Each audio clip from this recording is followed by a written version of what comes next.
अस्सलाम वालेकुम व्यूअर्स, मैं हूं आपका मेज़बान अब्दुर्रहमान और आज आपके लिए दो अहम खबरें लेकर हाजिर हुए हैं।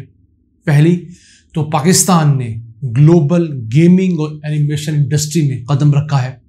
370 अरब डॉलर्स की इस इंडस्ट्री का पाकिस्तान बाकायदा हिस्सा बन गया है। उससे आपसे डिस्कस करेंगे।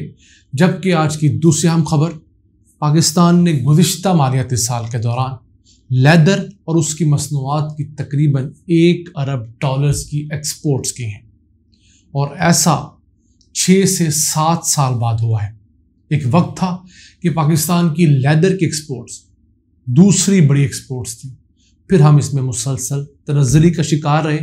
बिलाखिर हमने पिछले साल कुछ ग्रो किया है, उसी प्रोग्राम के दूसरे से हम डिस्कस करेंगे। लेकिन पहले चलते हैं 370 अरब डॉलर्स की वो इंडस्ट्री जो दुनिया भर में गेमें बनाने की इंडस्ट्री है, गेमें खेलने की इंडस्ट्री है ऑनलाइन, और इसके साथ साथ एनिमेशन से मुतालिक जो फिल्में बनती हैं, कार्टून बनते हैं। इस इंडस्ट्री को फ़रोग़ देने के लिए उस वक्त के जो मिनिस्टर थे फवाद चौधरी, उन्होंने काफ़ी कोशिशें की, आवाज़ उठाई, यूनिवर्सिटीज़ के साथ कोलैबोरेशन की गई। तो ख़बर यही है कि पाकिस्तान ने गुज़िश्ता मालियाती साल के दौरान 50 मिलियन डॉलर्स की गेम्स बनाकर एक्सपोर्ट की हैं और एनिमेटेड वीडियोस वगैरह या कार्टून एक्सपोर्ट किए हैं।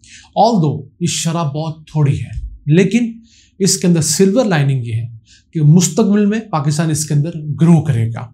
एक चीज़ का बाकायदा आगाज़ हो चुका है और फिर कराची के अंदर जो नेशनल इंक्यूबेशन सेंटर है उसमें पाकिस्तान का पहला एनिमेशन स्टूडियो बन गया है, जहाँ पर तालिब इल्मों को बाकायदगी से इस फील्ड के मुतालिक पढ़ाया जा रहा है, उनको एक्सपर्टीज़ दी जा रही है, प्रैक्टिकल वर्क करवाया जा रहा है। और माहिरीन का कहना है कि पाकिस्तान के पास फ़िलहाल जो टैलेंट पूल मौजूद है, जितने लोग ट्रेंड हैं लड़के लड़कियां, वो सिर्फ इसी इंडस्ट्री से 400 मिलियन डॉलर्स, तकरीबन $500 मिलियन हर साल कमा सकते हैं।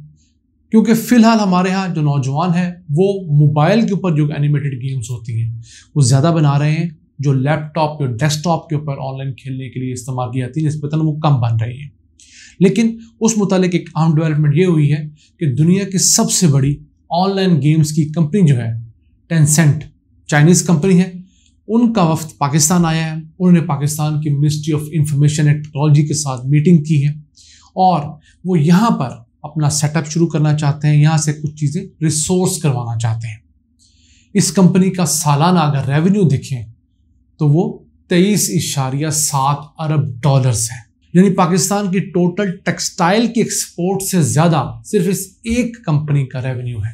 ये कंपनी ना सिर्फ वीडियो गेम्स डेवलप करवाती है, उनको पब्लिश करती है, ऑनलाइन मुकाबले करवाती है, ऑपरेशन उसके चलाती है और फिर इनकी अपनी 140 से ज़्यादा सेल्फ डेवलप गेम्स भी हैं।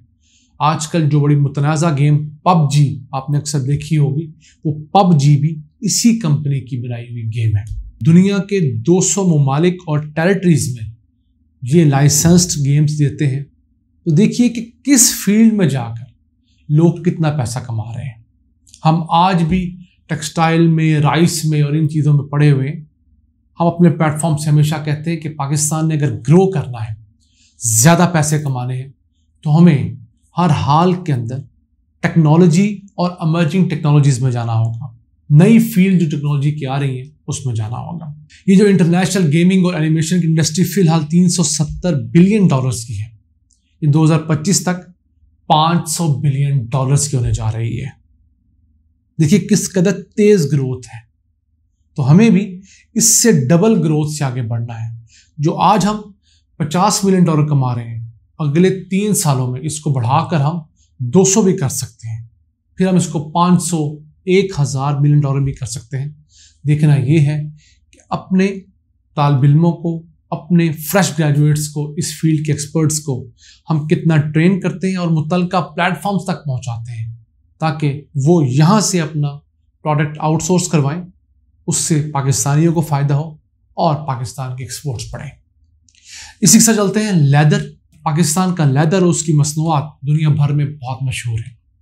बल्कि अगर मैं ये कहूँ कि दुनिया की चंद कंपनीज ऐसी भी हैं कि वो पाकिस्तान से लेदर के प्रोडक्ट्स बनवा कर अपने यहाँ मंगवाती हैं और उसके ऊपर अपने मुल्क का ठप्पा लगा देती हैं, तो ये गलत ना होगा।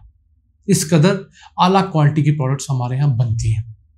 तो 6-7 साल पहले तक हम $1 बिलियन प्लस टेक्सटाइल के साथ साथ लेदर की एक्सपोर्ट किया करते थे, और टेक्सटाइल के बाद हमारी दूसरी बड़ी एक्सपोर्ट लेदर हुआ करती थी। फिर लेदर की सनत को जवाल आया और हम सिर्फ मिलियंस ऑफ डॉलर्स में आ गए।